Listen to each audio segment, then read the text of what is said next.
হাদেরিয়ানগণ আর সিনেটরবৃন্দ প্রকৃত ইহুদি মাযহাব ও ইতিহাস বদলে দিয়েছেন। আপনারাও নিজেরা ভালো করে জানেন যে তাকে বশ মানানো সম্ভব নয়। জনগণের নিকট ঘোষণা দেব, যে ব্যক্তি ওকে খুঁজে বের করবে তাকে আকর্ষণীয় পুরস্কার দেব।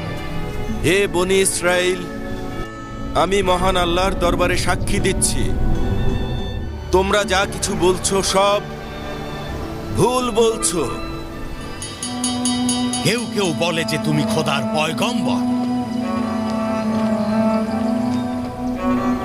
হে পাদ্রী প্রধান,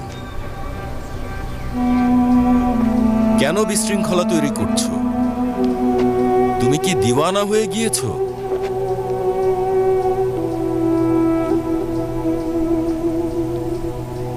পয়গম্বরদের নবুয়ত ও খোদার শরীয়তকে তোমরা একেবারেই ভুলে গিয়েছো।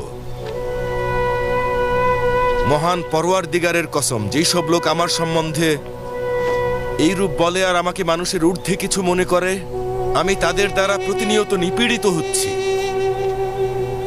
আর তুমি এই কাজ করে বড় ধরনের গুনার শামিল হলে।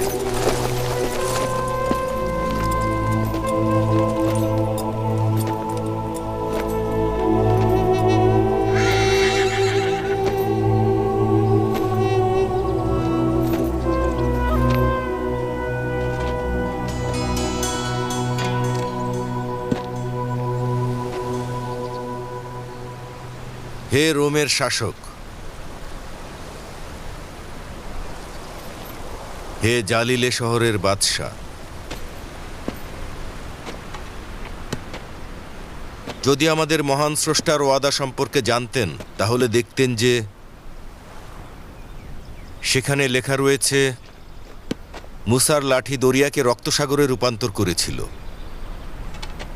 আর ধুলাবালিকে পোকামাকড়ে, জোনাকি পোকাকে ধুলাবালিতে এবং দিনের আলোকে অন্ধকারে রূপান্তর করেছিলেন। তিনি মিশরকে এক মুঠো ইঁদুর ও কাকে রূপান্তর করেছিলেন। ওই ভূমিকে এমনভাবে আবৃত করা হয়েছিল যে ওই ভূমির শাসক ফেরাউনের প্রথম জালিম সন্তান, তাকে পর্যন্ত হত্যা করা হয়েছিল। দরিয়াকে দ্বিখণ্ডিত করা হয়েছিল এবং ফেরাউন ও তার সাঙ্গপাঙ্গদের ডুবিয়ে মারা হয়েছিল। অথচ আমি এখনো পর্যন্ত ওইরূপ কোনো কাজ করিনি। আর সবাই এখন স্বীকার করে নিয়েছে যে হযরত মুসাও ইন্তেকাল করেছেন। যদি বনি ইসরায়েলদের পয়গম্বর তালিকা দেখতেন তবে দেখতেন হযরত ইলিয়াস নবী, যিনি কিনা মহান আল্লাহ পাকের পবিত্র পয়গম্বর ছিলেন, আকাশ থেকে আগুন ও বৃষ্টি বর্ষণ করেছিলেন। তবুও এখন সবাই স্বীকার করে নিয়েছে যে হযরত ইলিয়াস একজন মাটির তৈরি মানুষ ছিলেন। ঈসা, আপনার নিকট অনুরোধ করছি যে ওই টিলার উপরে উঠুন, সেখান থেকে জনগণ আপনার কথা শুনে হেদায়েত প্রাপ্ত হোক।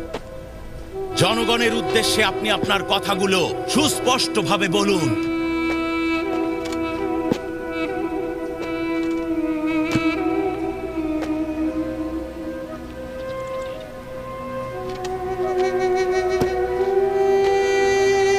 মহামান্য পাদ্রী, আপনিও আমার সঙ্গে উপরে আসুন, যেন আমার কথার সত্যতা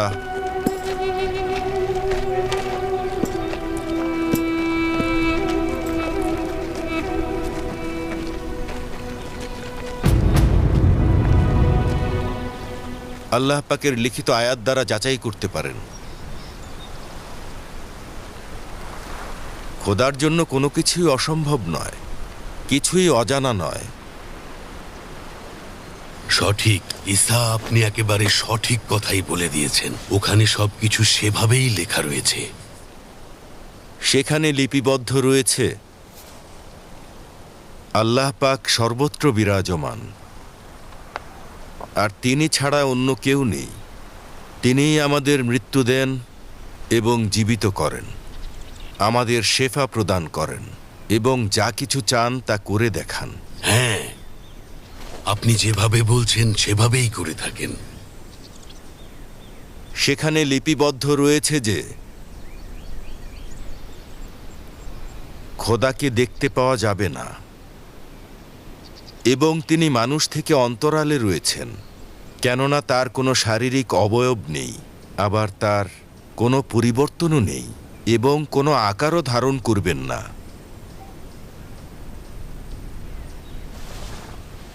সেখানে লিপিবদ্ধ রয়েছে যে আল্লাহ তাআলার সত্যি কোনো চাহিদা নেই, কেননা তিনি আহার করেন না, আবার ঘুমানো না, এবং তার কোনো কিছুর অভাব নেই। হে জনগণ, শুনে রাখুন, আমি যা কিছু বলছি সেটাতে মহান পুরোহিত সত্যতা তুলে ধরছেন। সেখানে লিপিবদ্ধ রয়েছে যে কিভাবে ওই আসমান দাঁড়িয়ে রয়েছে। সেখানে লিপিবদ্ধ রয়েছে যে আল্লাহ তাআলা সর্বত্র বিরাজমান এবং তিনি ছাড়া কোথাও অন্য কেউ কখনোই সর্বত্র বিরাজ করেন না। আমার এগুলোর প্রতি পরিপূর্ণ ঈমান রয়েছে। আমি খোদার প্রতি ঈমান রেখে বলছি, আমি রোজ কিয়ামতের ময়দানে এই বিষয়ে খোদার নিকট অবশ্যই সাক্ষ্য দেব। যদি কেউ এর বিপরীতে কাজ করে তবে আমি সেখানেও সাক্ষ্য দেব। হে ঈসা, হযরত মুসার কিতাবে এসেছে যে আল্লাহ তাআলা অতি দ্রুত আমাদের জন্য আসমান থেকে মুক্তির দূতকে পাঠাবেন এবং তার পয়গাম মুক্তির দূতের মাধ্যমে আমাদের নিকট পৌঁছাবে। তিনি একজন মহামানব হবেন যার মাধ্যমে আমাদের উপর খোদার রহমত নাজিল হবে। এখন আপনার কাছে চাইছি যে আপনি আমাদের স্পষ্টভাবে বলুন। হ্যাঁ, বলুন। সংক্ষেপে বলি, যদি আপনি খোদার তরফ থেকে মহান কেউ হয়ে থাকেন এবং হযরত মুসার কিতাবে যে মসির ওয়াদা দেয়া হয়েছে সে হয়ে থাকেন, তবে বলুন। আসলেই কি এমন ওয়াদা দিয়েছেন? কিন্তু আমি সে নই, কেননা তাকে আমার পূর্বে সৃষ্টি করা হয়েছে এবং আমার পরেই তিনি আসবেন। হে ঈসা, আমরা বর্তমানে তোমার কথা ও আলামত থেকে বিশ্বাস করে নিচ্ছি যে তুমি পয়গম্বর ও খোদা প্রেরিত একজন মহান পুরুষ। আর এ কারণেই সমস্ত ইয়াহুদিয়ে এবং জালিলে এলাকার কসম তোমার নিকট অনুরোধ করছি, খোদার সন্তুষ্টির জন্য হলেও আমাদেরকে পুরো বিষয়টা খুলে বলো। যিনি মুক্তির দূত তিনি কিভাবে ধরাতে আসবেন? ওই মহান পরওয়ারদিগারের কসম যিনি আমাদের সৃষ্টি করেছেন, আমি ওই মসিহ নই যার জন্য সকল জাতি, ধর্ম, বর্ণ অপেক্ষা করছে। কেননা মহান আল্লাহ তাআলা আমাদের পিতা হযরত ইব্রাহিম আলাইহিস সালামকে ওয়াদা দিয়েছেন এবং বলেছেন, তোমার বংশধরের মাধ্যমে এই জমিনে আমার রহমত ও বরকত নাজিল হবে। কিন্তু যখন আল্লাহ তাআলা আমাকে এই জমিন থেকে তুলে নেবেন, এই দুনিয়ায় শয়তান আবারও ফিতনা ফেসাদ বাঁধিয়ে দেবে। যারা মুত্তাকি ও পরহেজগার নয় তারা আমাকে খোদা অথবা খোদার পুত্র মনে করবে। অতএব এই কারণেই সকল শিক্ষা, আমল, আখলাক কুলুষিত হবে। তখন মাত্র ৩০ জন মুমিন বান্দা অবশিষ্ট থাকবেন, আর আল্লাহ পাক আবারও দুনিয়ার বুকে রহমত নাজিল করবেন। তিনি আখেরি পয়গম্বরকে পাঠাবেন এবং তার কল্যাণে সমস্ত পৃথিবীতে আবারও রহমত বরকত নাজিল হবে। সেই পয়গম্বরের মাধ্যমে কুদরত দেখাবেন আর সব মূর্তি ভেঙে চুরমার হয়ে যাবে এবং আল্লাহ শয়তানের সমস্ত শেকড় উপড়ে ফেলবেন। দুনিয়ার প্রতিটি আনাচে কানাচে রহমতের সুশীতল বাড়ি বর্ষিত হবে। অতএব যে তার প্রতি ঈমান আনবে সে চিরজীবী হবে। হে মহামানব ঈসা, আপনি চোখের সামনে যেসব ফিতনা দেখলেন আর কখনোই এর পুনরাবৃত্তি হবে না। সঠিক। আমরা আজই রোমের সম্মানিত সিনেটরদের নিকট আপনার কথা জানিয়ে একটি পত্র লিখব, যেন একটি ফরমান জারি করা হয়, যাতে এরপর থেকে কেউ আপনাকে খোদা বা খোদার পুত্র হিসেবে কখনোই সম্বোধন না করে। আপনাদের এই ওয়াদাও হয়তো কোনো কাজে আসবে না, কেননা যেখানেই আলো রয়েছে তার বিপরীতে অন্ধকারও লুকিয়ে থাকে। কিন্তু আমার মূল বিশ্বাস হচ্ছে সেই পয়গম্বরের প্রতি, যিনি কিনা আমার সম্পর্কে প্রতিটি মিথ্যা আকীদা ও বিশ্বাসকে উপড়ে ফেলবেন।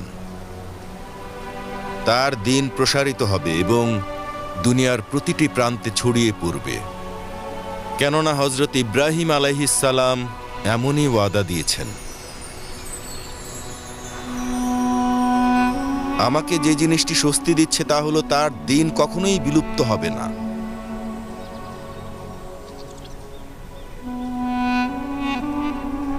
কেননা আল্লাহ তাআলা স্বয়ং তার প্রণীত দিনকে হেফাজত করবেন।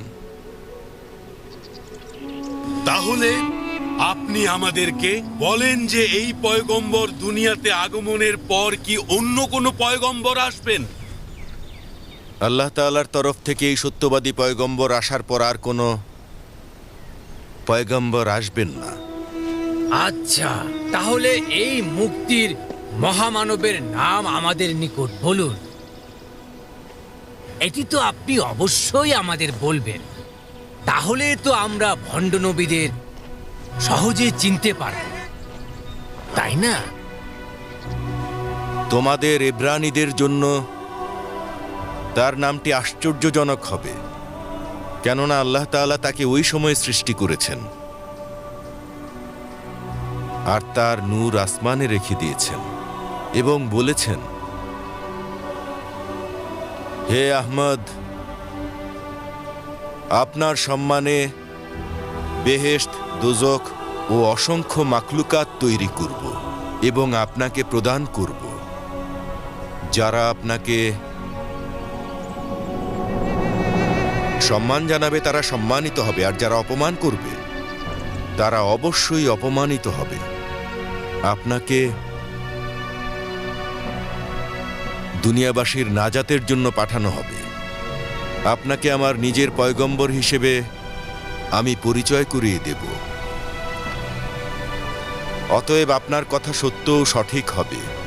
আসমান জমিন দুর্বল ও ভঙ্গুর হয়ে যাবে, কিন্তু আপনার ঈমানের এক বিন্দু পরিমাণ নড়চড় হবে না। হে জনগণ, জেনে রাখো এই পাক পবিত্র পয়গম্বরের নাম হচ্ছে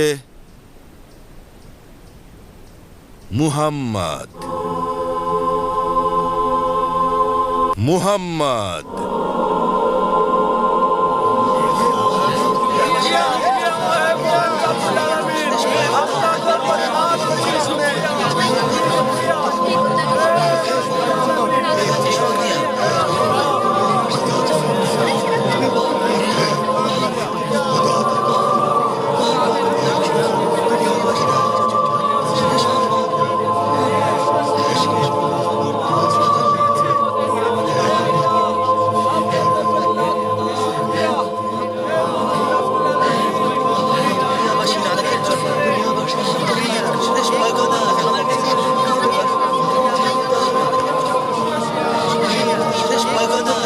ওহে জনগণ, তোমরা সবাই শুনলে তো ঈসা কি বললেন?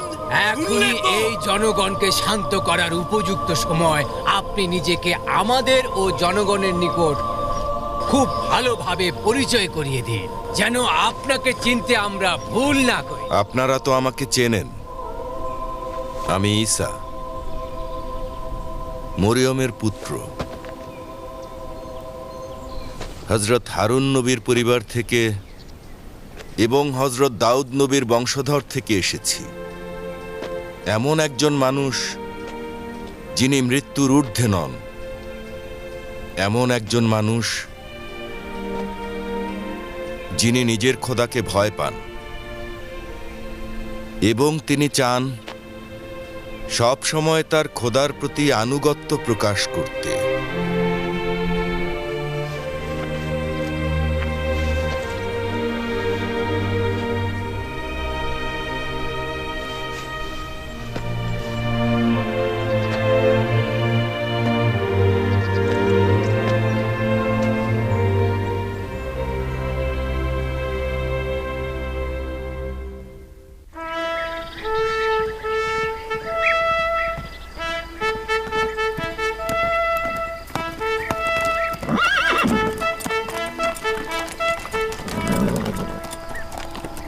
অতঃপর সেই দিনই রোমের প্যারাক্রাতুর নতুন এই পয়গম্বরের বিস্তারিত বিবরণ সহ রোমের সিনেটর মহোদয়ের নিকট পত্র লিখলেন, যেন তার রাজ্যে এই ফিতনা ফ্যাসাদ সব সময়ের জন্য বন্ধ হয়ে যায়। এবং এই ঘটনা ওই সময় ছিল যখন কিনা রোমের সিনেটর ও রোমের কাইজারের সঙ্গে ফিলাদেসের দুশ্মনী ছিল এবং ফিলাদেসের বিষয়ে তাদের বিন্দুমাত্র অনুভূতি ছিল না।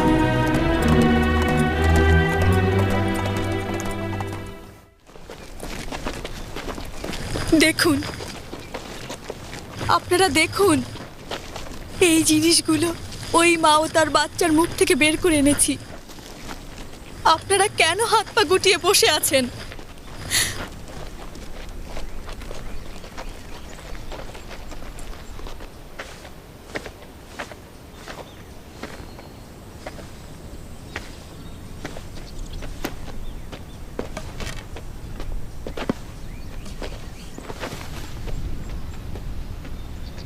ওস্তাদ, আচ্ছা, আপনার পরওয়ারদিগার তো এই লোকদের ক্ষুধা নিবারণে সক্ষম, তাই না?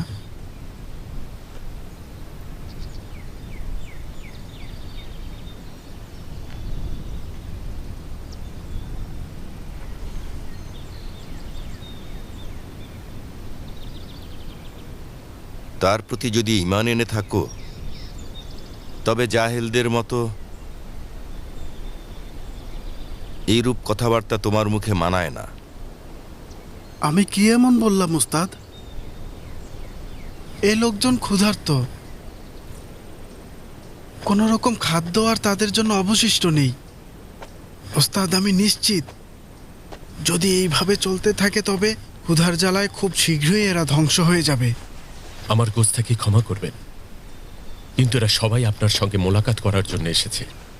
যারা দুমুঠো খেতে পারছে তারা বিভিন্ন বাহনে চড়ে জেরুজালেম ফিরে গেছে, শুধুমাত্র দুঃখীরা রয়ে গিয়েছে। না লুকা, এখানে কিছু সম্ভ্রান্ত ঘরের লোকজনও আছে, তারা ওস্তাদের সঙ্গে মোলাকাত করতে চাইছেন। দেখো, এখানে কিন্তু অধিকাংশই গরিব দুঃখী লোকজনই এসেছে। বলছিলাম কি ওস্তাদ, পেট্রোস যা বলেছে তাতে খারাপ কোনো উদ্দেশ্য ছিল না। আমরা সবাই আপনার দোয়ার বরকতে মহান আল্লাহ তাআলা নাজ নেয়ামত গ্রহণ করতে চাই। আমাদের কল্ব শক্তিশালী হবে, এতে করে উপস্থিত সবার বিশ্বাস আরও দৃঢ় হবে এবং সর্বত্র বনি ইসরায়েলদের নিকট আপনার এই মোজেজার খবর পৌঁছে যাবে। ওস্তাদ, ঈসা নাসেরীর সম্পর্কে আলাপ আলোচনা সম্পূর্ণভাবে নিষিদ্ধ ঘোষণা করা হোক। এমন একজন ব্যক্তি যার মোজেজার কথা আমরা সবাই কম বেশি শুনেছি, এব্রানিগণ তাকে পয়গম্বর হিসেবে সম্বোধন করছে। রোমের সিনেটরদের মূল্যবান মতামতকে প্রাধান্য দিয়ে এই মাঝহাবি গোষ্ঠীর হইচই গণ্ডগোলকে থামিয়ে দিতে চাইছেন।